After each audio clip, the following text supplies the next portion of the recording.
Usted, pastor, lo conoce, nos trató muy bien, su familia, la iglesia, extraordinario. Y de ahí ya cogimos un avión y nos vinimos para acá. Y esta es la última parada del camino. Ya Dios mediante, el día lunes salimos rumbo a Madrid. Y en Madrid, después de unas horas, cogemos otro avión para Tenerife. Y ya la expectativa, porque mi hija mayor, que no ha venido con nosotros, Priscila, que algunos de ustedes a lo mejor conocerán, con su marido, pues están esperando su primer hijo y nuestro primer nieto. Yo no sé lo que se siente cuando uno es abuelo, pero bueno, ya veremos a ver qué pasa. Ya veremos. Y estamos gratamente sorprendidos por todo lo que el Señor ha hecho. Yo tengo que admitir y reconocer y pedirles perdón a todos ustedes públicamente, porque durante los días del confinamiento, cuando estábamos cerrados, y yo creía firmemente que nadie nos estaba viendo ni escuchando, que estaba predicando a un salón de sillas vacías. Y varias veces tuve la tentación hasta de parar la predicación, porque decía: Señor, ¿qué estamos haciendo aquí? ¿Quién nos está viendo? ¿Quién está escuchando? Me di cuenta de que en aquellos tiempos en los que atravesamos aquel desierto, porque aquello fue un desierto totalmente, ¿verdad?, nos dimos cuenta tiempo después de que el Señor estaba usando esas palabras, esos cultos, esos mensajes para ganar a miles de personas. Y ha sido una obra invisible, por lo menos para nosotros. Ustedes juegan con ventaja, ustedes nos ven a nosotros, saben si somos altos, bajos, si vamos bien vestidos, mal vestidos. Ustedes lo saben todo de nosotros. La gente dice: oye, ¿cómo está fulano? ¿Cómo está mengano? Digo, ¿pero ustedes cómo saben eso? Y dice: nosotros lo sabemos todo. Yo no sé nada de nadie, pero ustedes lo saben todo de nosotros, porque lo contamos todo. Y nos hemos dado cuenta de que el Señor hizo una obra maravillosa. Para muchos el concepto en sí mismo de la iglesia virtual ya les choca, les sorprende, porque yo sé que no estamos habituados a hablar en esos términos, ni a ver el poder y el mover de Dios a través de las redes sociales como lo hemos visto y lo seguimos viendo cada día. Pero realmente el Señor es increíble. Hemos cantado esta noche varias veces: cuán grande eres tú, cuán grande es el Señor. Y es que efectivamente nuestro Dios es mucho más grande de lo que tú te puedas imaginar. Ni nuestros cánticos, ni nuestras alabanzas, ni nuestros aplausos nos pueden hacer entender, por lo menos en este momento, mientras estemos en este planeta Tierra, lo grande y lo poderoso y lo magnífico que es nuestro Dios. Pero a la misma vez, ese Dios tan inmenso, tan indescriptible para el lenguaje humano, se ha reducido, por decirlo de alguna manera, se ha acercado a nosotros en forma de hombre, con carne y hueso, y habitó entre nosotros, y pudimos ver su gloria. Y cuando caminaba por las calles de Israel, partió el rumbo de la historia en dos. Mira que hubo grandes profetas en la antigüedad, ¿verdad? Podríamos hablar de Jeremías, de Isaías, de Daniel, pero ninguno de ellos se pudo comparar jamás a la personalidad, a la figura de nuestro amado y querido Salvador, el Señor Jesús. Porque Él, mis queridos hermanos, dejando toda la gloria, dice que se despojó y se anonadó. Esa es lo que dice la versión 1909, la nuestra Reina Valera del 60, en ese sentido no tradujo bien el término. Dijo que se despojó, pero yo me puedo despojar de la chaqueta, pero seguir vestido. Pero Él se anonadó, lo cual significa que se hizo nada, ¿verdad? Y tomando forma de siervo, podía haber tomado forma de rey, de conde, de duque, de marqués. Tomó forma de siervo. Y estando en la condición de siervo, de hombre, se humilló a sí misma hasta lo máximo, ya no podía bajar más. Y dice que estando en la condición de hombre se hizo obediente, porque tú te puedes hacer hombre, pero ser un desobediente, un rebelde.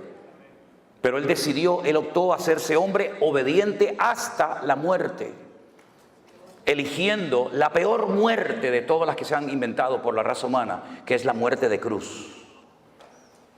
¿Qué les parece? Un descenso de la gloria al sepulcro. Pero a continuación dice el apóstol Pablo en la carta de los Filipenses: por lo cual, viendo este descenso, por lo cual Dios le exaltó hasta lo sumo y le dio un nombre que es sobre todo nombre, para que en ese nombre se doble toda rodilla de los que están en el cielo, en la tierra y aún debajo de la tierra, y toda lengua confiese que Jesucristo es el Señor. Den un fuerte aplauso a Él, aleluya. Ese es nuestro Dios. A Él la gloria en esta noche, aleluya. Pero, aunque no voy a hablar de este tema, pero sí quiero, como me dijo el pastor Norris hace un rato, dice, puedes alargarte esta noche un poco más porque mañana es sábado y la gente no trabaja. Entonces dije, esta es la mía. Esta es la mía, amigo. Se hizo siervo, pero es que no todos los siervos en la Biblia eran iguales. Hay diferentes tipos de siervos en la Biblia. Estaba el que se llama el ecónomo. Un ejemplo de un siervo ecónomo, que la Biblia en el Nuevo Testamento lo llama el ayo, el maestro, fue José. José era un ecónomo, un hombre que adquirió toda la responsabilidad de la casa de su amo Potifar. Era un siervo, era un esclavo, pero con privilegios. Sabía leer, sabía escribir y tenía responsabilidades por encima de otros siervos. Qué curioso, para sus hermanos José era una amenaza y para José era una bendición. ¿Cómo es posible que a veces tú para algunos hermanos seas un peligro y para los inconversos seas un instrumento tremendo en las manos del Señor, verdad? Unos lo venden y otros lo compran. Y él fue un ecónomo, un hombre que marcó una diferencia en Egipto y toda la administración económica de todo el imperio cayó sobre sus manos, porque era un siervo, pero un siervo ecónomo. Pero cuando Moisés escribe la ley, habla de un tipo de siervos que se llaman los doulos, que son los esclavos de amor. En la ley de Moisés había una ley que decía que cada cierto tiempo, cuando llegaba el año de jubileo, todos los esclavos tenían que ser puestos en libertad y las deudas se perdonaban. Usted me debe dinero a mí, llegaba el año de jubileo, ya no me debes nada. ¿Se imaginan si el mundo, si el Fondo Monetario Internacional cada 70 años le perdonara a todas las naciones de la tierra, a toda Latinoamérica, a toda África, las deudas que tienen? El mundo sería una maravilla, habría igualdad. Los ricos no serían cada vez más ricos, ni los pobres serían cada vez más pobres, ¿verdad? Habría una justicia distributiva y todos podríamos vivir en paz y sin la presión de no poder pagar ni siquiera los intereses de una deuda que jamás de los jamases se va a poder pagar. En Israel había una ley que era justa. Todas las deudas tenían que perdonarse cada 70 años. Y Jesús la mencionó en el Padre Nuestro. Perdónanos nuestras deudas como nosotros también perdonamos a nuestros deudores. Viene del año de jubileo. Y se le daba la posibilidad a los esclavos de irse, de empezar una vida nueva como ciudadanos libres. Pero corría la posibilidad, y de hecho ocurrió en varias ocasiones, esclavos que renunciaban voluntariamente a su libertad. Y para que sus amos no fueran acusados de explotadores, lo que hacían cuando un esclavo quería permanecer por el resto de su vida como esclavo, por amor y no por presión, su amo lo llevaba a la puerta de la ciudad donde se celebraban los juicios y las reuniones importantes y se tomaban los acuerdos, incluso hasta por escrito. Y delante de la presencia de 2 o 3 testigos de los ancianos de la ciudad, se le horadaba la oreja y se le ponía un zarcillo, se le ponía un pendiente. Y cuando tú veías a un hombre por la calle, hoy en día no, porque hay hombres que se ponen zarcillo y no saben ni lo que hacen más bien el ridículo, ¿no? Pero en aquellos días cuando a un hombre se le ponía un pendiente, la gente decía, mira, este hombre pudo haber sido libre y rechazó a su libertad por amor a su amo. El tercer tipo de esclavo que había era el upereta, que es el que se menciona en el texto de Filipenses que les acabo de mencionar, tomando forma de upereta, tomando forma de siervo. Era el siervo de siervos, el que estaba en el escalafón, en el nivel más bajo, para limpiarle los pies a la gente que venía a la casa de sus amos. Eran los que los romanos ponían abajo en galeras, en aquellos barcos de remo que cruzaban el Mediterráneo, y allí bajabas pero no subías. Allí te encadenaban y morías reventado. Allí no había vacaciones, no había misericordia, no había descanso. Allí el que bajaba no subía. Por eso Pablo dice, Cristo bajó, pero Él subió hasta lo más sumo, porque el Padre lo elevó, ¿verdad? Después estaba el ayo. El ayo es el que menciona Pablo. Dice que la ley, la Torá de Moisés fue nuestro ayo, es decir, fue como un instrumento que nos llevó para conocer a Cristo. Y una vez que conocimos a Cristo, la ley ya dejó de cumplir su función, ¿verdad? Y el ayo era el siervo culto que sabía leer, que sabía escribir, y se utilizaba para entrenar al heredero. Y dice que mientras el heredero estaba bajo el ayo era superior a él, pero cuando el heredero crecía, ya el ayo no tenía ninguna función, ninguna razón de ser. Entonces vemos cómo en la Biblia hay distintos niveles, pero no solamente de servicio, sino también hay niveles de fe. Había personas a las cuales el Señor le decía, grande es tu fe. En todo Israel no he encontrado a nadie que tenga tanta fe como tú. Pero sin embargo a otro de sus discípulos le dijo, hombre de poca fe, ¿por qué dudaste? Y dice que cada uno tiene que moverse según la medida de fe que ha recibido. Y hay diferentes operaciones, y hay diferentes ministerios, y hay diferentes manifestaciones del fruto del Espíritu Santo que mora en nosotros, y hay diferentes dones. Primera de Corintios 12, Romanos capítulo 12, nos hablan de los únicos dones que hay. A mí me llama la atención que a veces la gente dice, yo tengo el don de no sé qué. Yo digo, ¿y eso dónde está? Yo tengo el don de Dios. Eso no es un don, señora o hermana. Eso es una habilidad que usted aprendió. No es un don tocar la guitarra. Para aprender a tocar la guitarra usted tiene que estar años y sacar callos en sus manos. Eso no es un don, eso es un talento, es una habilidad.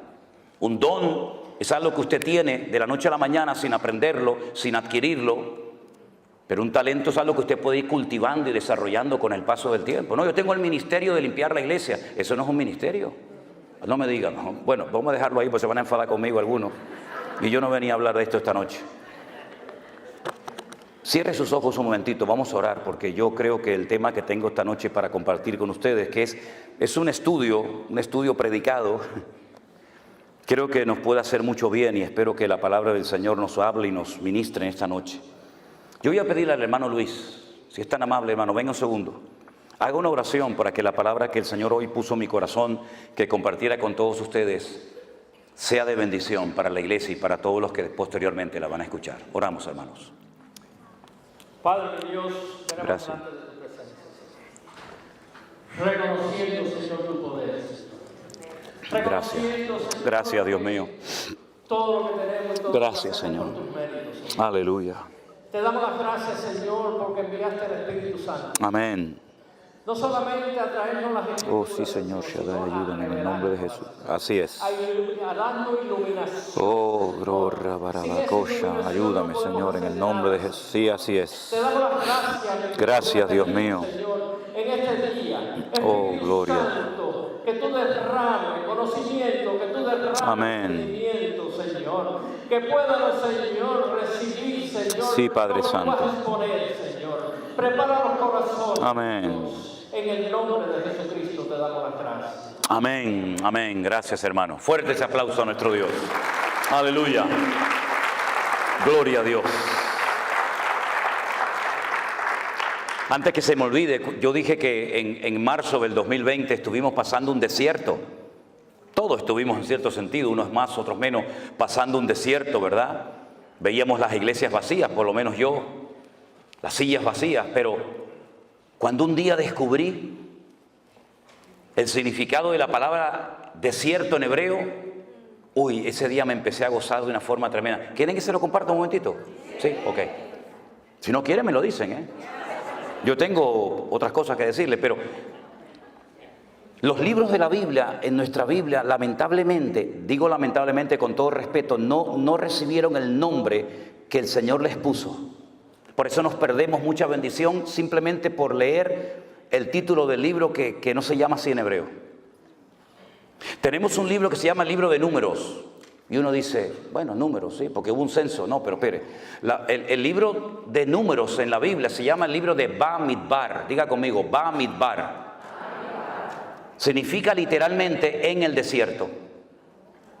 El libro de números en hebreo se llama en el desierto. Bamidbar. Y usted dice, bueno, ¿y? Pero escuche, hay 3 letras dentro del concepto, dentro del término Bamidbar o desierto, que significa hablar. Dabar, la palabra dabar, el verbo dabar es hablar. Anile daber, atale daber, dabar es hablar. Y la palabra hablar está en el desierto, lo cual quiere decir que el sitio donde más habló el Señor fue en el desierto. Así que cuando esté atravesando un desierto, dele gloria a Dios, porque es el lugar donde más habló el Señor. Más que en Canaán, habló en el desierto. Gloria a Dios. Bueno, ahora nos vamos al libro de Bereshit, que es el libro del Génesis. Bereshit tiene 6 letras y son la unión del verbo bara, shit. Bara es el verbo crear, no hacer, crear. Shit es el número 6 en hebreo. Creó 6. Y en el libro de Bereshit, o en el libro de Génesis, en el capítulo 9, se relata una historia muy, muy interesante. Mientras buscan el texto, permítame decirles que si uno quiere analizar y estudiar uno por uno los 613 mandamientos que aparecen en lo que llamamos nosotros el Pentateuco o el Humash en hebreo, que viene del número Hamesh de 5, la ley de Moisés, uno va a encontrar que hay exactamente 613 mandamientos. ¿Cuántos hay? Y todos los días, observando, conociendo la cultura de Israel, tú ves el 613 por todos lados. Por todos lados.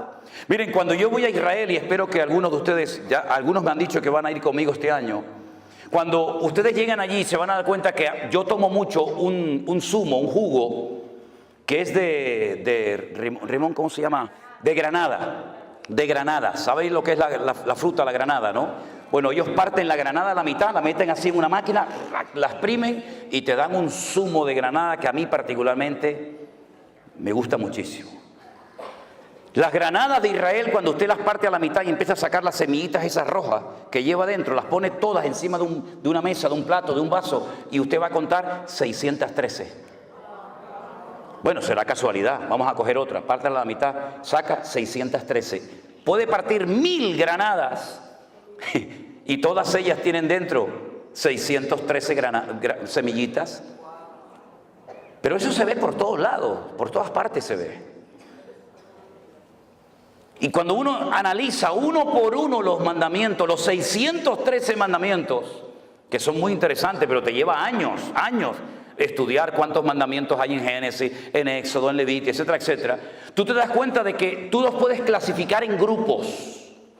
Por ejemplo, hay un grupo de mandamientos que se dieron para recordar cosas del pasado. Esa es la finalidad de dicho mandamiento. Y ahí entrarían, por ejemplo, las fiestas de obligatorio cumplimiento para el pueblo de Israel, como subir a Jerusalén en la fiesta de la Pascua, en el mes de Aviv.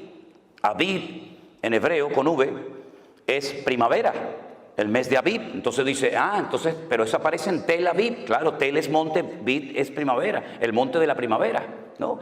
Entonces, en el mes de Aviv, entre marzo, abril generalmente, tienen que subir a Jerusalén a celebrar la fiesta de la Pascua. Y 50 días después, la fiesta de Shavuot o Pentecostés, y finalmente la fiesta de los tabernáculos. Y había un mandamiento que era para recordar cosas, el Shabbat. El único día de la semana que tiene nombre. En hebreo no hay lunes, martes, miércoles, no. En hebreo es día primero, día segundo, día tercero, día cuarto, día quinto, día sexto y Shabbat.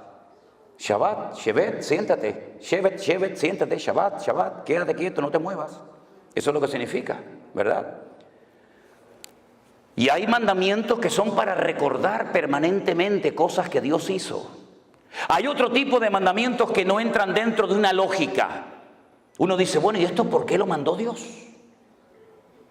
No lo puedes entender, pero Dios lo mandó para probar tu fe y tu obediencia.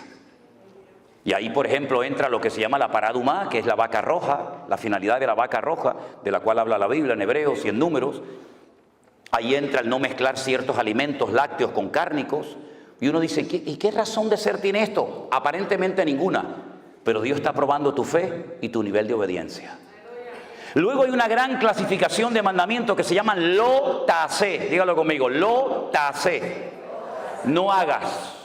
Cosas que no se pueden hacer. No matarás, no cometerás adulterio, no andarás por tu pueblo chismorreando, etc. No se hace, no se hace. Son los mandamientos lo tase. Ellos lo llaman lo tase o mandamientos negativos. Y luego hay un gran sector de mandamientos que lo llaman ta-hace. Si lo ta-hace es no hagas, ta-hace, ¿qué es? Ahí está. Mira, ya saben hebreo, fíjate tú por dónde. Cosas que tienes que hacer. Hay cosas que tenemos que hacer y cosas que no tenemos que hacer. Entonces, cuando tú vas a la palabra de Dios, te encuentras que hay muchas cosas que el Espíritu Santo inspiró a los autores de la Biblia para que viéramos ejemplos a no imitar.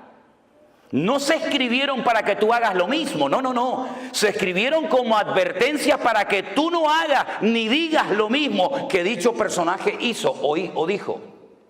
Y hay otras parábolas, otras historias, otros relatos que se narraron y se escribieron para que nosotros siguiéramos el ejemplo e hiciéramos exactamente lo mismo. ¿Cómo podemos saber si lo que voy a leer es algo que tengo que hacer o no tengo que hacer? Por el resultado que produjo. Y en el libro del Génesis, capítulo 9, hay una historia de algo que no se tuvo que haber hecho, pero se hizo.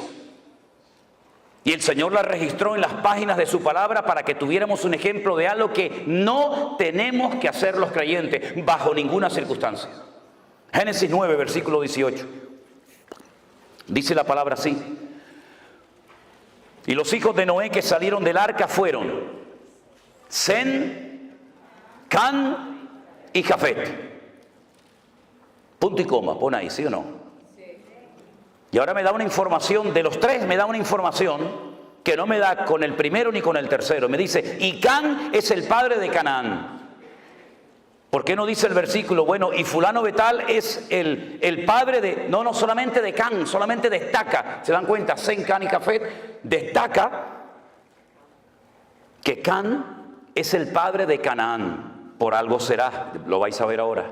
Versículo 19. Estos tres son los hijos de Noé y de ellos se llenó toda la tierra. Toda la raza humana desciende de ellos. Es un estudio muy interesante ver qué naciones descienden de Jafet, de Sem, de Can, ¿verdad? Pero no es el tema ahora. Después comenzó Noé a labrar la tierra y plantó una viña. ¿De dónde sacó esa viña? Si toda la tierra estaba anegada en agua, seguramente ya la tenía dentro del arca. Se llevó muchas semillas, no solamente animales, se llevó muchas semillas, muchas plantas que posteriormente cuando él sale, las planta. Entonces él planta una viña y bebió del vino y se embriagó y estaba descubierto en medio de su tienda. Para los que no sepan, yo creo que esto es algo que todo el mundo sabe, pero simplemente a modo de información. Si usted planta una viña y usted coge las uvas y las pisa y saca el jugo, el vino, si usted lo mete en una barrica de madera o de lo que sea, usted no tiene que meterle alcohol a eso. Eso fermenta y eso ya lleva el alcohol incorporado. Por eso cuando dice la gente, no, es que los discípulos y Cristo no bebían vino con alcohol, eso es mentira. Eso es rotundamente falso. Hay solamente dos formas, y yo he hecho una de ellas. Solamente hay dos formas de extraerle el alcohol, en este caso al vino, y es por un proceso químico que se hace en un laboratorio y se extrae el alcohol de una copa, de una botella de vino, o por envasado al vacío. Si usted no le extrae el alcohol al vino y si usted no lo envasa al vacío, eso que usted pisa sí o sí lo va a ver que hierve y al poco tiempo eso tiene alcohol. Eso es así. Y entonces Noé lo que hace es que planta una viña y se ve que, porque esto que leemos en unos minutos, esto llevó mucho tiempo, plantar una viña, crecer, ¿verdad? Plantarla, cultivarla, pisarla, elaborarla, eso llevó mucho tiempo, pero la Biblia te relata condensadamente la historia y dice que él bebió de ese vino, se embriagó y estaba totalmente descubierto en medio de su tienda. Ya en el tiempo del Génesis el Señor había cubierto la desnudez de Adán y Eva. Y lo que hace es que se descubre. Cuando ya el Señor había establecido el principio de que ya el hombre no podía andar por ahí desnudo, sino cubierto. Aunque me llama la atención que la ropa se inventó para cubrir, pero hay algunas personas que usan una ropa que lo que hace es que lo descubre. Pero bueno, eso es un tema para otro día. Can, vuelvo otra vez a decir, padre de Canaán, ya es la segunda vez que lo dice. Ya es la segunda vez que lo dice. Y Canaán no existe. Existe Sem, Can, Jafet. De momento Canaán no está por ningún lado, pero dice que Can fue su padre, vio la desnudez de su padre y lo dijo a sus hermanos que estaban fuera. Fue con el chisme. Fue con el cuento a sus hermanos. Oye, papá está borracho, está desnudo en la tienda. ¿Y por qué no te callas la boca y lo tapas? Para que no se entere nadie. ¿Por qué estás divulgando? ¿Por qué estás extendiendo esto? ¿Esto qué edificación va a traer a la familia? Ninguna. Tápalo, cúbrelo y que haya la boca y aquí no ha pasado nada. Pero no, él va, divulga, cuenta el chisme a sus hermanos. Y entonces sus hermanos, Sem y Jafet, tomaron la ropa, la pusieron sobre sus propios hombros y andando hacia atrás, cubrieron la desnudez de su padre, teniendo vueltos sus rostros y así no vieron la desnudez de su padre. En el texto en castellano, en español es imposible captar esto, pero si usted lee este texto en hebreo, el texto nos da a entender que Can intentó hasta abusar sexualmente de su padre. Es como cuando muchas veces me dice, pero bueno, ¿con quién se casaba la gente? Caín, ¿con quién se casó? Bueno, el texto hebreo escribe una partícula, unas letras, que cuando usted lee y nació Caín, en el hebreo dice y otro más. Eso no se tradujo al castellano. Y nació Abel y otro más, u otra más, puede ser masculino o femenino. En este caso el texto en castellano no nos lo relata.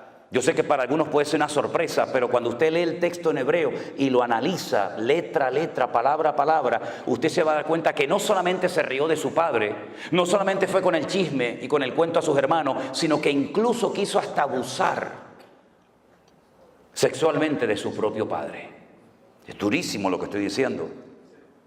Fíjense lo duro que es que después en la ley de Moisés se establece, no puedes ver la desnudez ni de este, ni de este, ni de este, ni de la otra, ni de otro, ¿verdad? Y lo establece claramente. Y de entonces dice que ellos cubren la desnudez de su padre. Y me llama mucho la atención, déjenme que les lea este versículo que dice, tenemos una hermana pequeña que no tiene pechos. Usted dice, ¿usted está leyendo la Biblia? Sí, claro. Estoy leyendo en Cantares capítulo 8, para que no se asusten. Tenemos una hermana que no tiene pechos. ¿Qué haremos de nuestra hermana cuando pregunten por ella? Bueno, tal vez tenía un defecto, tal vez era falta de desarrollo, de madurez, pero van a preguntar por ella y van a decir, ¿a la niña qué le pasa? ¿Qué le pasa al niño? No, le pasa algo, ¿no? Y entonces, de una forma poética, en literatura poética hebrea dicen, si ella es un muro, edificaremos sobre ella un palacio de plata. Y si fuera una puerta, la guarneceremos, la adornaremos con tablas de cedro. En otras palabras, vamos a hacer todo lo contrario a lo que hizo Can, que fue con el chisme y con el problema, el pecado que había cometido su padre. Nosotros vamos a cubrirla. No encubrir. Encubrir dice que el que encubre no prosperará. Pero el amor cubrirá multitud de pecados. Parece lo mismo, encubrir a cubrir. No es lo mismo. El que encubre no prospera, dice la Biblia.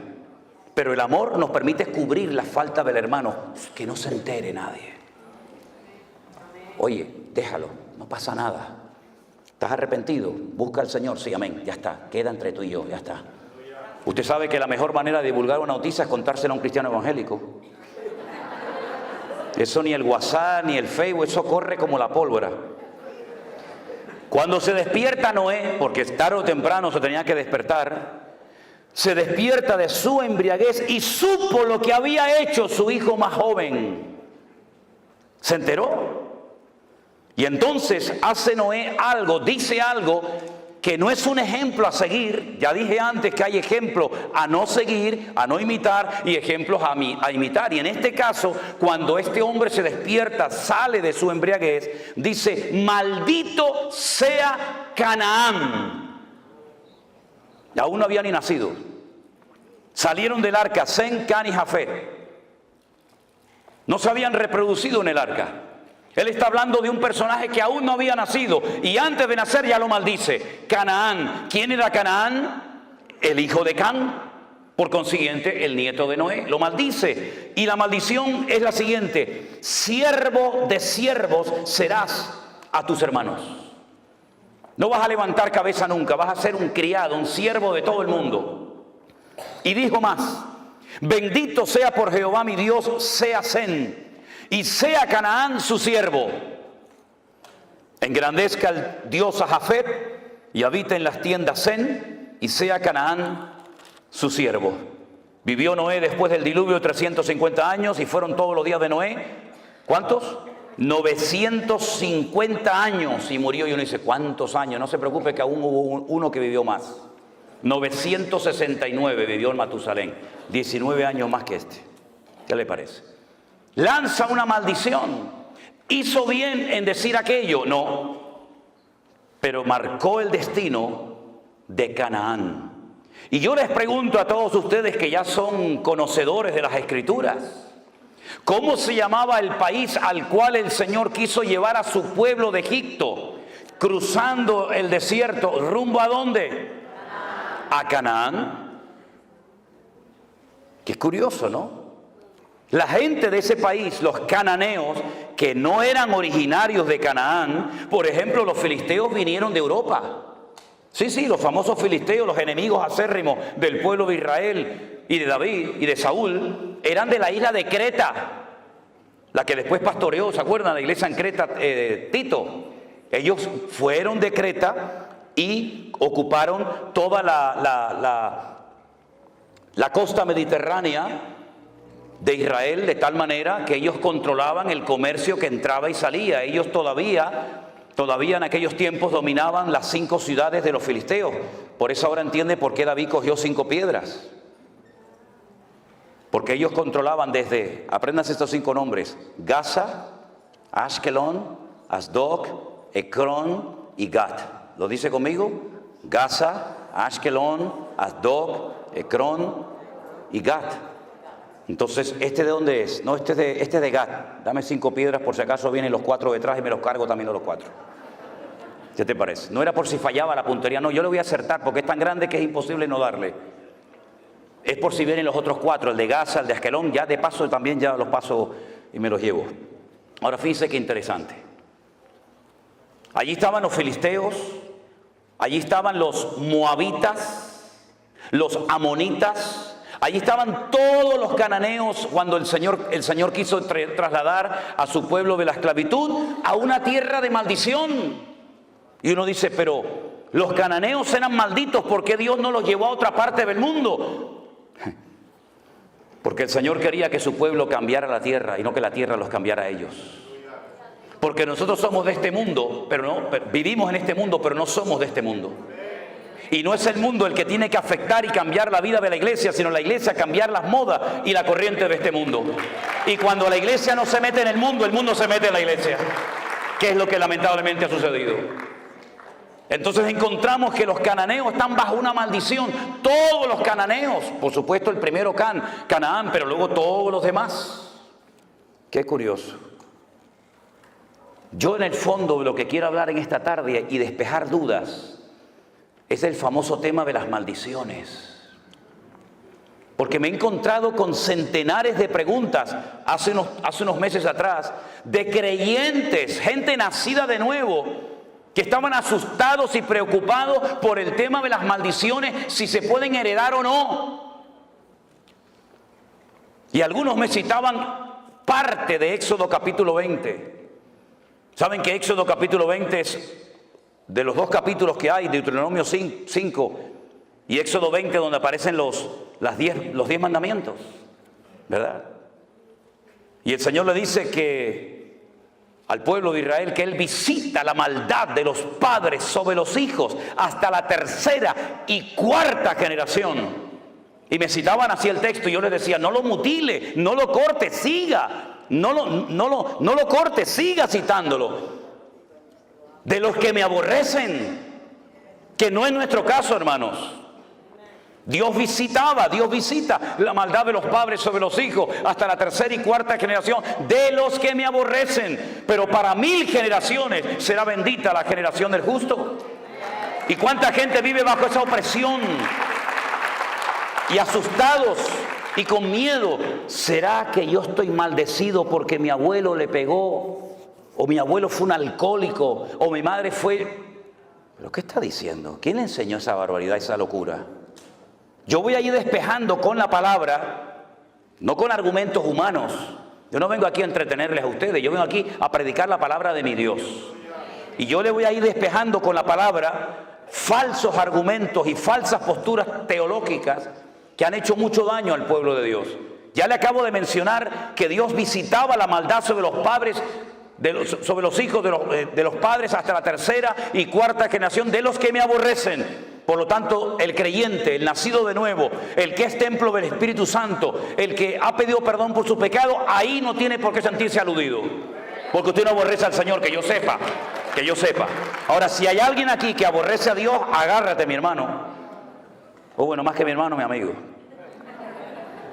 Porque hermanos no. Resulta que cuando llegan a la tierra de Canaán, que no es Israel todavía, bueno, a veces se le cita como la tierra que fluye leche y miel, ¿sí? Para no mencionar lo de Canaán, Israel todavía no se llamaba la tierra que fluye leche y miel. Y entonces la gente dice, oye, pues si fluye leche y miel, allí tiene que haber vacas por todos lados. Si, para que corra la leche, tiene que haber millones de vacas. No. Mira, te lo voy a decir de otra manera para que lo entiendas mejor. Es tierra de palmeras y de dátiles. Es lo mismo, tierra que fluye leche y miel. Miel de palmera, como la que tenemos en Canarias, miel de dátiles. Y el higo ese que tiene púas, lo aplastas y sale una leche. Entonces yo te voy a llevar a una tierra de palmeras y de dátiles, de leche, de higo y de miel de palmera. A esa tierra yo te voy a llevar. Pero allí a la tierra que yo te voy a llevar no es como la de Egipto, que no hace falta orar por lluvia, allí siempre hay agua. ¿Por qué? Porque viene el río más largo del mundo, 6.666 kilómetros de largo. Siempre hay agua en Egipto.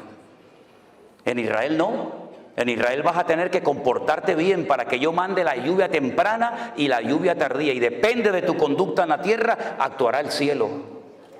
De ahí viene lo de atar y desatar, permitir o no es permitir, ¿verdad?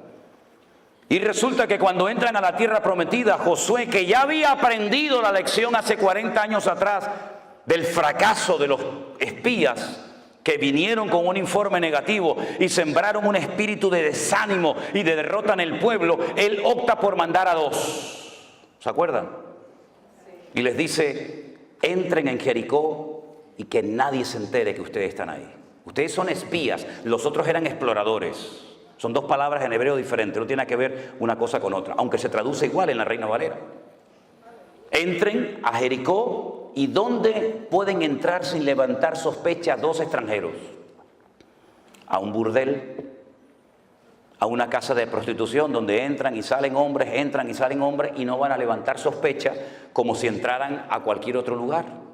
Entonces, entren y averigüen cómo está la situación de adentro hacia afuera. Y cuando llegan a la casa de Rahab, la ramera, la dueña del prostíbulo, Rahab le dice, escuchen, hemos oído lo que Jehová vuestro Dios hizo por vosotros cuando os sacó de Egipto. Es como si te saca alguien el periódico de hace 40 años de esta ciudad y te lee las noticias de hace 40 años, como si fueran actuales. Eso es lo que Rahab está haciendo. Hemos oído lo que el Señor vuestro Dios hizo cuando os abrió el mar rojo, cuando derrotasteis a Faraón y a los egipcios, y cómo habéis ido venciendo a todos los reyes por el camino. Y sabemos que el Señor vuestro Dios entregará esta tierra en vuestras manos. Tenían más fe los inconversos en el Dios de Israel que Israel en el Dios de ellos. Y entonces ella pide clemencia, pide misericordia, por favor no me matéis, porque esta ciudad yo sé que va a ser entregada en vuestras manos. Ahora, hay un dato curioso en el libro de Josué que dice que Rahab vivía entre muro y muro. Eran 2 muros alrededor de las casas, eran 2 círculos concéntricos, uno más grande que el otro, ¿verdad? Eran como 2 grandes circunferencias. Y ella vivía entre muro y muro. Quédense con ese dato. Ellos le dicen, si tú no le cuentas al rey de Jericó que hemos estado aquí y que nuestros soldados están al otro lado del Jordán, y cuando vayan a Israel conmigo van a ver Jericó, Jericó todavía existe, la ciudad de las palmeras, y van a ver allí el río Jordán, y enfrente van a ver otro país que hoy en día se llama Jordania. Eso es un país inventado, eso no existía, eso en la Biblia es Moab. Pero los ingleses, para que no les atacaran y no les robaran las posesiones, dijeron a los hashemitas, que eran los peores del desierto, mira, vamos a hacer una cosa, para que no nos ataquen más y nos dejen en paz, les regalamos un país entero y te nombro rey. Y entonces dijeron, ¿cómo lo llamamos? Pues si está el Jordán, Jordania, venga, para ustedes. Y así se lo inventaron. Entonces las tribus estaban al otro lado. Y estos, cuando le dicen a Rahab antes de irse, amarra este cordón rojo en la ventana de tu casa para que cuando entremos y caigan las murallas y tomemos posesión de la tierra, sepamos dónde tú vives para que no te matemos. Pero una cosa, tienes que estar dentro de la casa, tú y toda tu familia. ¿Lo entendiste? Sí, ok, chao. Se fueron. Viene la destrucción de Jericó, todos conocemos la estrategia. Allí no se lanzó ni una piedra, ni una lanza, ni una jabalina, ni una flecha, nada, porque no iban a caer por el poder del hombre, iban a caer por la estrategia divina. Los muros cayeron de arriba abajo, se desmoronaron, no cayeron.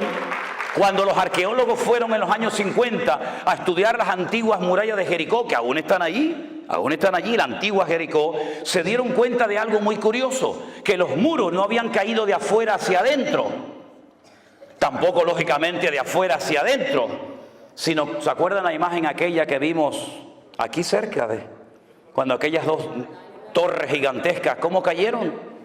Se desmoronaron sobre sí mismas, así, de arriba abajo. Así cayeron los muros de Jericó, porque fue una intervención divina del cielo a la tierra. Cuando ellos entran a la ciudad de Jericó, todas las murallas caen, el círculo de afuera y el círculo de adentro, pero la casa de Rahab permaneció. Porque caerán a tu lado 1000 y 10.000 a tu diestra, mas a ti no llegará, por cuanto has puesto tu confianza en Jehová tu Dios. Fuerte ese aplauso a él. Dios la cuidó, aleluya, porque Dios cuida de la vida de su pueblo. Bendito sea Dios. Recuerden, ella es descendiente de Canaán, y Canaán, que estaba bajo la maldición de Noé. Maldito sea Canaán. ¿Cómo eran los cananeos? No tengo tiempo de explicar todo, pero fundamentalmente tremendamente idólatras, salvajes, sin misericordia, sin piedad ninguna, y una promiscuidad sexual sin precedentes, terribles. Todo valía, sin especificar detalles, todo valía en la cultura, en la idiosincrasia, en la mentalidad cananea. El sexo era lo más importante en la vida de esa gente, y lo mezclaban con la idolatría, y tenían a Baal Peor y tantos dioses que, bueno, que si yo les digo cómo los adoraban, nos terminaríamos todos escandalizando en esta noche. Esta mujer se convirtió, diríamos en un término cristiano para que nos entendamos, y ella dice en la Biblia que se casó con uno de los espías, que se llamaba Salmón. No que se casó con un pescado, a ver si me entiende. Cuidado. Se llamaba Salmón. Y se convirtió y formó parte del pueblo de Israel. Y al poco tiempo queda embarazada. Y tiene un hijo que se llamó Obed. Y Obed crece y tiene un hijo que se llamó Booz. Y Booz se casó con Ruth, y tuvo un hijo que se llamó Obed, Isaí, David, Judá y todas las tribus de Israel. Y uno ve que aquella maldición que venía desde los tiempos del diluvio se cortó definitivamente, hasta el punto que en la genealogía de Mateo capítulo 1 aparece Rahab como antepasada del rey David y como uno de los antepasados del Señor Jesucristo. ¿Por qué? Porque Él rompe toda maldición y ahora nos lleva de gloria en gloria, de victoria en victoria y de triunfo en triunfo en el nombre del Señor. Él cortó la maldición de Noé. Lo único que lo puede cortar es una genuina y auténtica conversión a Cristo.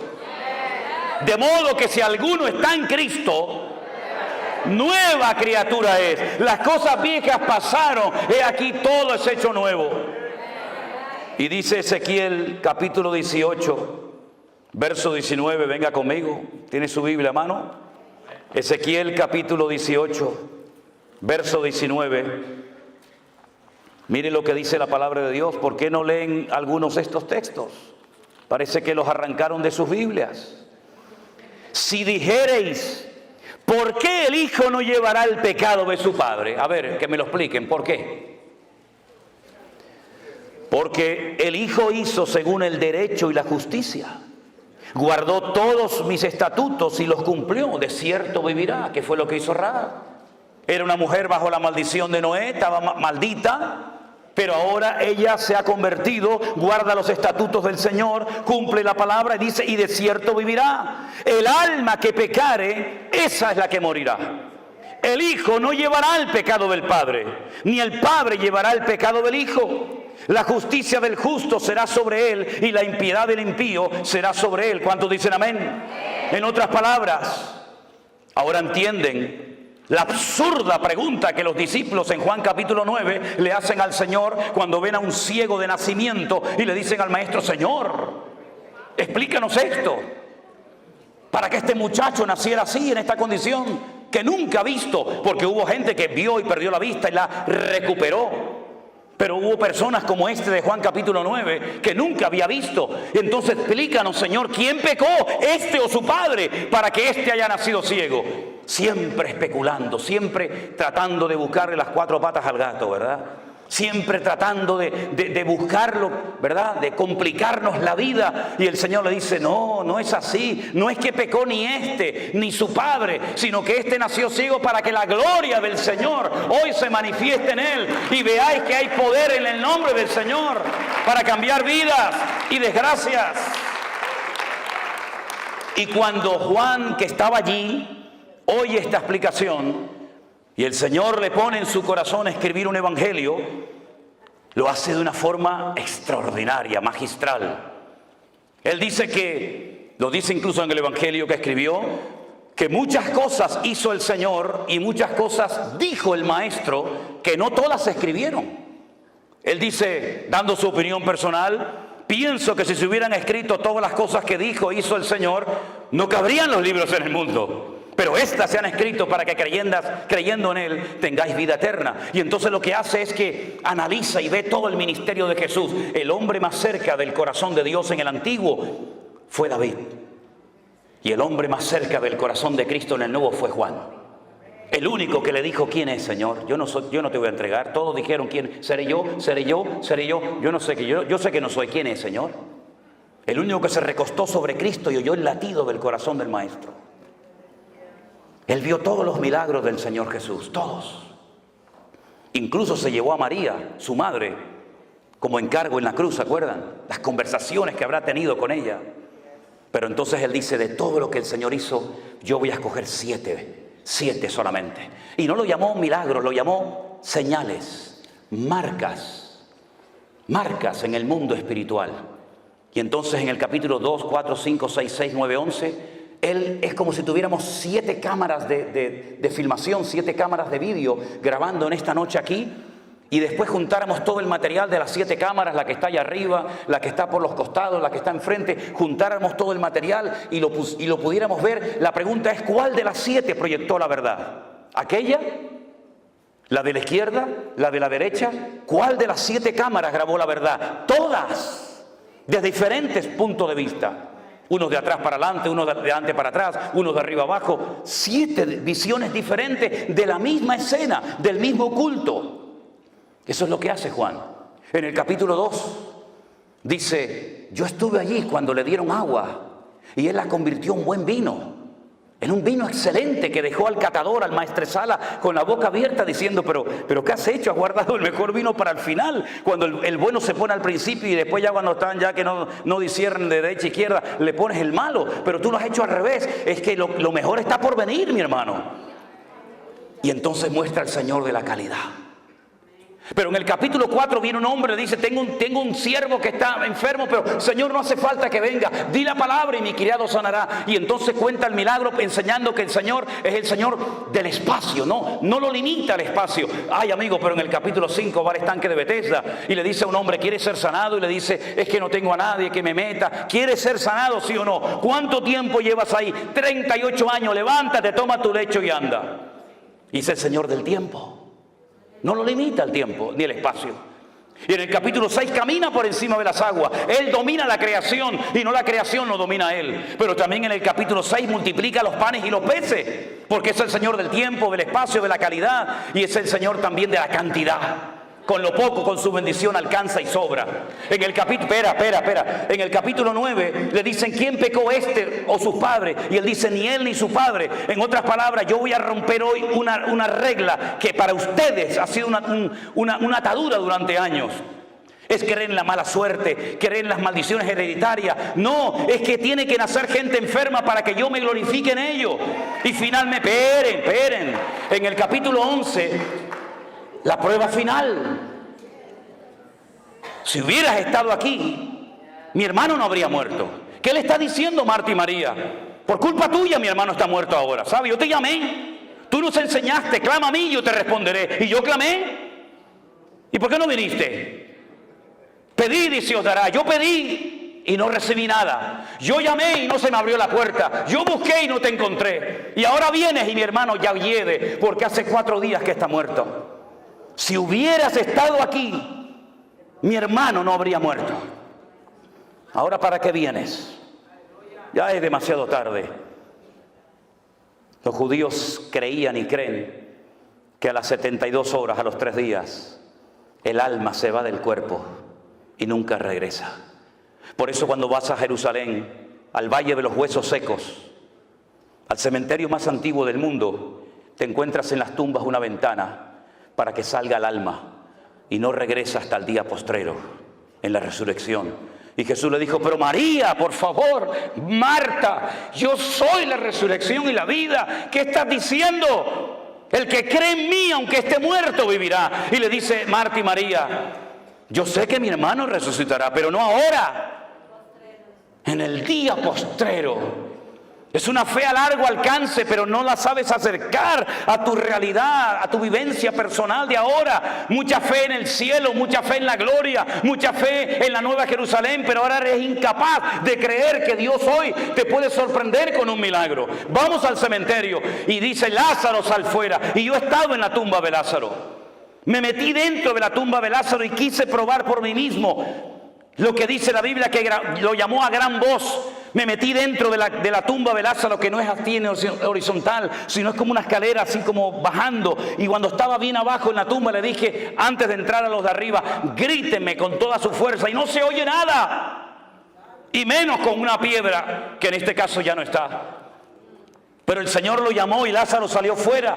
Entonces en esos capítulos 2, 4, 5, 6, 6, 9, 11, usted puede ver que no hay nada ni nadie que detenga al Señor. ¿Por qué? Porque Él es el Rey de Reyes y Señor de los Señores. Apláudele ahora si quiere a Él. A Él toda la gloria, a Él la honra, aleluya. Él lo cambia todo. Él lo cambia todo. Rahab llegó a ser antepasada del mismísimo rey David. Dejó la prostitución, dejó la mala vida. Llegó a ser antepasada del Señor Jesucristo. Porque no importa lo que tú hayas hecho o cómo te hayas comportado, el Señor perdona y olvida.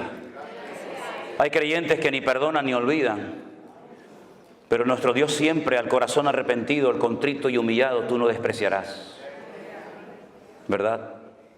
Y ese es nuestro Dios. Es un Dios que torna toda maldición en bendición. Dice Gálatas capítulo 3, verso 10. Vengan conmigo.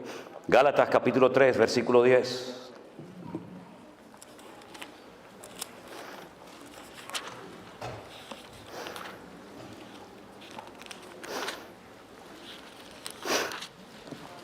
Porque todos los que dependen de las obras de la ley están bajo maldición. No es nuestro caso, ¿verdad, hermanos? Los que dependen de las obras de la ley están bajo maldición. ¿Por qué? Porque la ley dice: maldito todo aquel que no permaneciera en todas las cosas escritas en el libro de la ley para hacerlas. ¿Usted quiere vivir según la ley? Inténtelo. Vaya, ya empiece. Si usted es capaz de cumplir una ley perfecta de 613 mandamientos, siendo un ser humano imperfecto, finito y limitado, inténtelo. Pero le digo de antemano que no lo va a poder conseguir nunca. Nunca lo va a poder cumplir. Porque si quisiera incluso hoy en día decir: yo prefiero vivir según la ley y no según el cristianismo, según el evangelio, hay más de 430 mandamientos que no va a poder cumplirlos porque no hay templo en Jerusalén. Y todos ellos dependen de que hay templo en Jerusalén. Pero si quiere intentarlo, allá usted. De nada le sirve poner las 2 velitas encendidas el Shabbat. De nada le sirve ponerse un kipá en la cabeza. Yo siempre le digo a los hombres: ¿usted quiere vivir según la ley? Sí, hermano. Ok, ¿ya se circuncidó? Ay, no, hermano, eso no me lo diga. Digo, entonces usted, esto no vale. Por las obras de la ley ninguno se justificará delante de Dios, dice la Biblia. Es evidente, porque el justo por la fe vivirá. Sadik emunató yihyeh, dice el texto hebreo. Sadik, el justo, emunató, por su fe, yihyeh, existirá. Una cosa es vivir y otra cosa es que tu propia existencia dependa de tu fe. Es mucho más profundo. La ley no es de fe, sino que dice: el que hiciere estas cosas vivirá por ellas. Pero Cristo nos redimió de la maldición de la ley, hecho por nosotros maldición, porque escrito está: maldito todo aquel que es colgado de un madero. Para que en Cristo Jesús la bendición de Abraham alcanzase a los gentiles, a fin de que por la fe recibiésemos las promesas del Espíritu. En otras palabras, todas las maldiciones del Antiguo Testamento, que son muchísimas, el Padre se las cargó a nuestro Señor Jesucristo en la cruz. Las quebró todas y cada una de ellas. Y la última palabra, las últimas palabras de Cristo en el madero, en la cruz, fueron: consumado es. Tetelestai. Consumado, pagada está la deuda. Tal vez no entendemos lo que quiso decir en profundidad el maestro en aquel momento, pero el Señor Jesucristo dio una palabra, expresó con 2 palabras lo que hacían los romanos cuando una persona en su imperio cumplía la condena. Le daban un papel que se llamaba el certificado de deuda. Usted le debe al Imperio Romano 30 años de cárcel, trabajos forzados, en galeras, donde sea.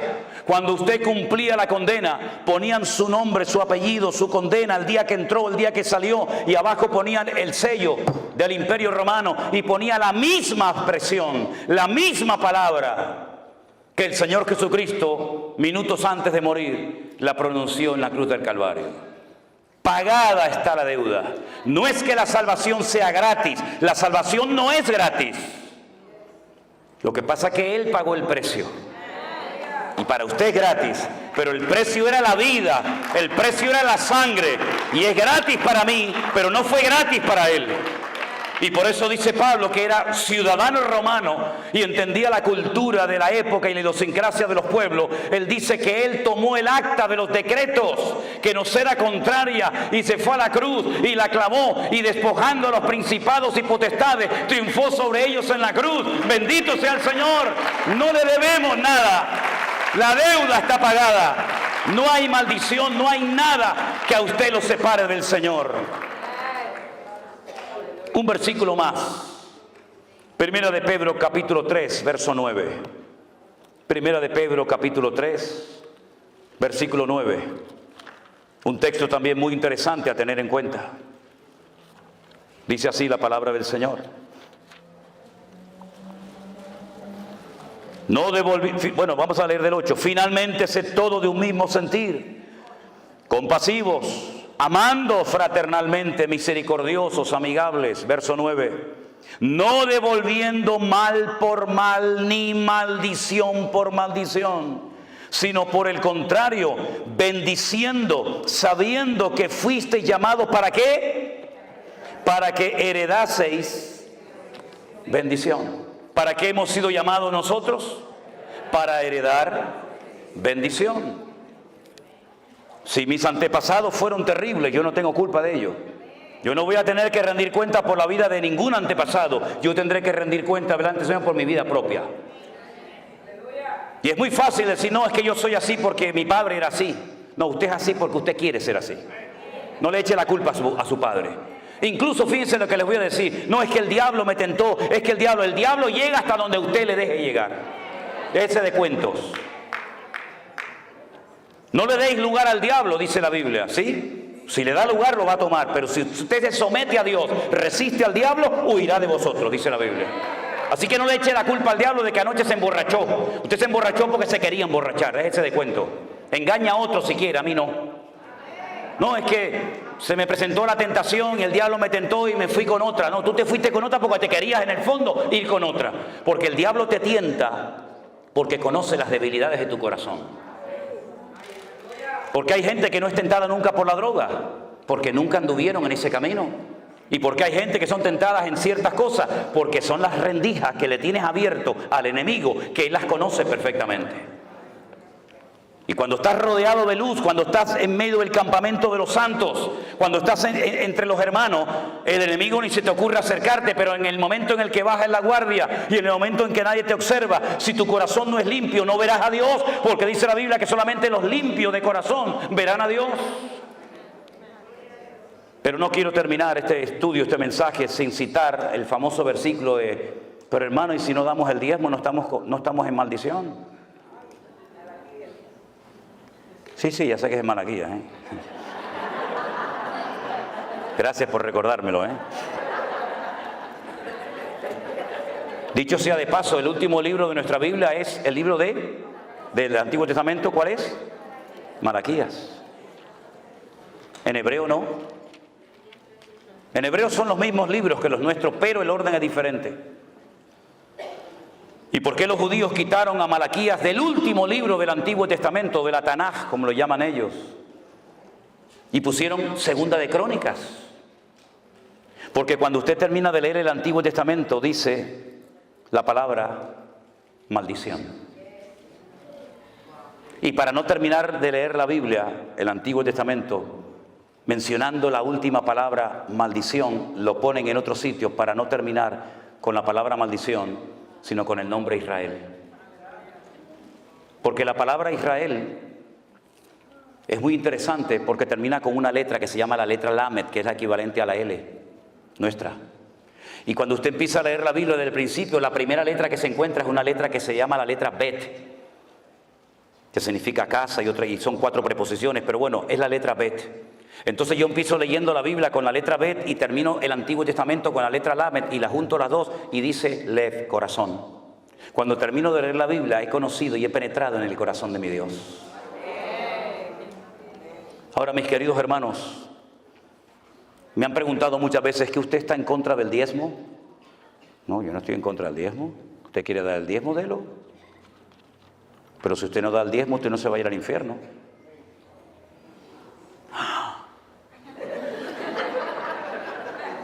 Pastor, arréglalo después usted lo que yo estoy rompiendo.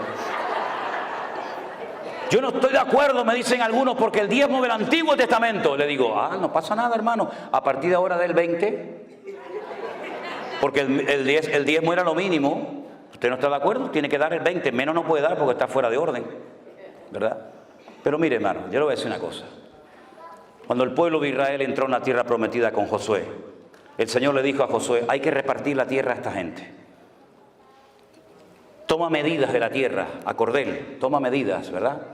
Y echen suertes. Era el sistema en la época. Echen suertes y a ver, ¿a dónde le toca a Simeón? Al norte, venga, vete para el norte. Desde aquí hasta aquí, desde aquella montaña hasta esta piedra, esto es tuyo, ahí te queda. Manasés, ustedes son muchos, La mitad de Manasés se va al otro lado del Jordán y la otra mitad se viene para acá porque ustedes son mucha gente. Adán, mira, Adán como son pequeñitos, llévalos para arriba, para el norte, allí en los altos del Golán, allí está Adán. Y a los benjaminitas, pues los lleva. Y entonces repartió toda la tierra. Y resulta que cuando faltaba una tribu por recibir tierra, el Señor le dice a Josué, a ellos no le des tierra. Los levitas. Y dijeron, ¿no? No. Yo soy vuestra tierra, dice el Señor. Entonces, si no puedo sembrar, si no puedo tener animales, si no puedo dedicarme a la agricultura, a la ganadería, entonces ¿de qué vivo, Señor? Dice, no pasa nada. Le voy a pedir a las tribus restantes, a las 11 que tienen tierra, que separen el 10% de sus beneficios y se lo den a ustedes, para que ellos se dediquen a lo material y ustedes se dediquen a lo espiritual. Claro, cuando el pueblo estaba en obediencia, alineado con el Señor, los levitas vivían de maravilla, porque imagínate, te venían vacas, te venían ovejas, te venía de todos los productos de la tierra. Pero cuando bajaban la guardia, cuando se iban en pos de los dioses, los levitas lo pasaban mal. Pero el diezmo se creó por Dios porque es la ley más justa que existe, porque nadie da más que nadie. Si usted gana $10,000 y su diezmo son 1,000, está dando exactamente lo mismo que el que gana 1,000 y da 100. Los dos han dado en proporción a su ingreso, han dado el 10%. El que tiene más da el 10 y el que tiene menos da el 10, es exactamente igual. Pero fue una ley para cuidar de una casta sacerdotal llamada los levitas. Eso cuando dicen, oye, no, es que los que están en la alabanza son los levitas. Se levita los que cantan. Esta de la República Dominicana, el otro de Japón, el otro de Venezuela, va a ser un levita esto. Eso no tiene nada que ver, no esté mezclando las cosas, porque eso sale mal. Mire, entonces los levitas vivían del amor y de la generosidad, ¿verdad? Y del corazón solidario del resto de sus hermanos. Pero fue una ley para mantener, no para extender. Es decir, con el diezmo cubrimos los gastos. Con el diezmo las familias de Leví están cubiertas. Pero en la mentalidad del judaísmo no existe proselitismo. Mire, los musulmanes quieren ganar el mundo para su causa. Ellos ya han dicho en Europa hace muchos años, ganaremos a Europa con el vientre de nuestras mujeres. ¿Y qué es lo que hacen? Pariendo. Los europeos tienen 1 o 2 hijos, si es que los tienen, y estos tienen 7, 8, 9, 10. Nada, simplemente una regla de 3, ¿no? En tantos años, ellos son más o menos, entonces hay alcaldes, hay diputados, hay senadores. ¿Por qué? Porque ellos se reproducen, porque tienen el objetivo de evangelizar. Los cristianos también tenemos el objetivo de ir por todo el mundo y predicar el evangelio. Los budistas, todas las religiones, todas las sectas del mundo quieren ganar gente, quieren ganar adeptos, quieren ganar clientes, llámalo como quiera, para su causa, menos los judíos. Usted no se va a encontrar a un rabino judío aquí en Nueva York o en Jerusalén o en cualquier parte del mundo evangelizando. Es que ellos no quieren que usted se convierta. Ellos ni le hablan, ni le miran. Usted es un goyín, usted es un perro. Pero entonces, ¿cómo hacemos? Ellos entonces inventaron algo que lo llaman los Benei Noah. Benei Noah, los hijos de Noé. Y se inventaron 7 leyes que Dios le dio para los gentiles a Noé. Es un invento. Esto está en el Talmud, la Tetafot, la Gemara. Son cosas que no... Y entonces ellos dicen, nosotros somos el pueblo escogido. Ellos no tienen ninguna intención de evangelizar. Entonces, el sistema del diezmo era única y exclusivamente para mantener el templo abierto, pero no para extender el judaísmo o la Torá por todas las naciones de la tierra. ¿Cuál fue el gran error de la iglesia? Adoptó un sistema del judaísmo, lo aplicó a la vida de la iglesia y creen que con los diezmos y con ofrenda vamos a evangelizar el mundo, y es imposible, porque es cuestión de matemática y las matemáticas son ciencias exactas. Si a usted le entran 10,000, su límite son 10,000. Si a usted le entra $1,000,000, su límite son $1,000,000. Los diezmos son regularmente, generalmente, salvo excepciones, generalmente son las mismas entradas. Si usted basa su ministerio, si usted basa la economía de su ministerio, de su iglesia, de su denominación, única y exclusivamente en diezmos, usted está autolimitándose sin querer, porque la gente ganará siempre más o menos lo mismo. Entonces, ¿cuál es el sistema de Dios para la iglesia hoy en día? El justo por la fe vivirá. Eso se lo dijo el Señor a Abraham, no a Israel, se lo dijo a Abraham. Y por eso dice la Biblia que nosotros no somos hijos de la ley, nosotros somos hijos de Abraham, el que recibió las promesas. Entonces, si usted vive por fe, no hay límite. No hay un límite, no hay una contabilidad casi exacta todos los meses, sino que usted va a ver cada mes la gloria y la bendición del Señor. Y entonces cuando usted tiene que hacer algo, usted no tiene que sacar la calculadora. Usted lo que tiene que ponerse de rodillas y poner su fe encima de la mesa. Porque si usted saca la calculadora, dice, no podemos, hermanos, no podemos. Ha entrado este mes 10,000. Y ustedes me están diciendo que nos metamos en un proyecto de 50 millones. Y ustedes me están diciendo que compremos un avión. Y que ustedes me están diciendo, entonces no cuadran los números. Y una cosa es fe y otra cosa es locura y ambición. Una cosa es la fe y otra cosa es decir, no, el Señor nos va a respaldar. ¿Qué te va a respaldar si no te respaldan a ti? Pero si yo digo, hermanos, no nos dan las cuentas, pero no se preocupen, vamos a orar. Y el Señor nos va a sorprender. Y entonces el Señor comienza a sorprenderte como lo hizo con nosotros, que sin diezmos y sin ofrendas recibimos en los 2 meses de confinamiento ofrendas generosas de todo el mundo, que jamás en nuestra vida nos podíamos imaginar cómo el Señor usando a gente que no conocíamos. El Señor tocaba corazones de gente en Australia, en Alemania, en Afganistán, en Japón, en montones de lugares, sorprendiéndonos, porque el que sustenta y cuida a la iglesia no son los diezmos suyos ni los míos, sino es el Señor que cuida y bendice a la iglesia. Es una forma diferente, revolucionaria, ya lo sé. Pero algunos dicen, bueno, está muy bien su explicación, está muy bien, como me dijo a mí un pastor, yo te entiendo, Manolo, lo que quieres decir, pero yo no tengo esa fe. Y le dije, pues tienes un grave problema, querido. Porque yo tengo la obligación como pastor de despertar, de desafiar a mi pueblo. Y la Biblia me dice a mí como pastor, ese versículo no es para ti si eres oveja. Ese versículo es para mí como pastor. Y para los pastores que estamos aquí presentes. Imitad la fe de vuestros pastores. Yo no tengo que imitar la fe de ustedes. Son ustedes los que tienen que imitar la fe de vuestros pastores. Y para poder imitar la fe de unos pastores, uno tiene que ser el botón de muestra, el punto de referencia de lo que yo intento decirle a la iglesia. Porque no solamente cuando predico soy consciente que transmito información, y es una tremenda responsabilidad, sino que transmito mi forma de ser, transmito mi espíritu y permita el Señor que transmite la fe de tal manera que hay gente recién convertida que tiene fe para creer y ver cosas del Señor, que gente que lleva toda la vida en la iglesia ya no tienen esa fe. Por eso, mis queridos hermanos, si algo grande ha hecho el Señor en este tiempo de confinamiento y posterior, es romper muchas estructuras. Estructuras de denominaciones que funcionaron pero que ya no van. Estamos en unos nuevos tiempos, la palabra es la misma, el evangelio es el mismo, el mandato es el mismo, el Espíritu Santo es el mismo, pero Dios se está moviendo de formas diferentes en la tierra. Y hemos podido ver una cosecha de almas en 2 años que no habíamos visto en 40 años de servicio al Señor.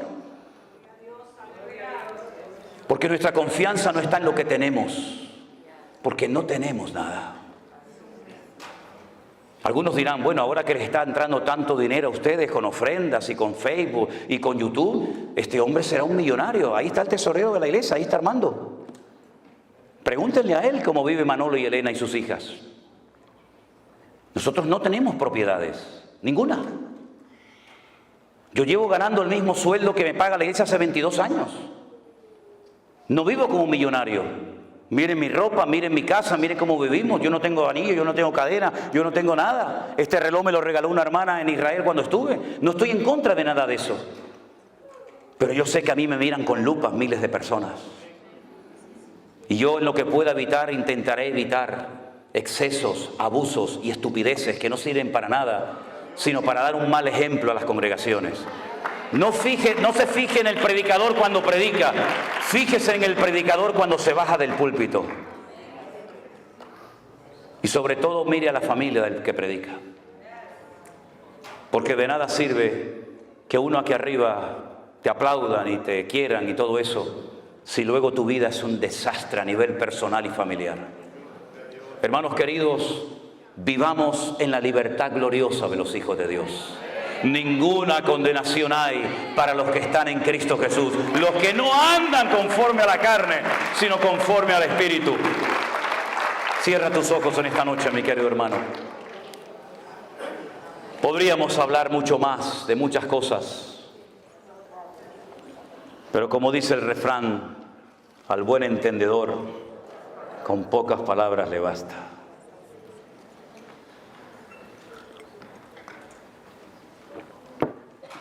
No vivan bajo condenación, queridos hermanos. La sangre de Jesucristo nos ha limpiado de todo pecado. Las cosas viejas ya pasaron. Disfrute de su comunión con el Señor. Disfrute de su familia, de sus hijos. El ministerio no es para sufrir. El ministerio es un privilegio.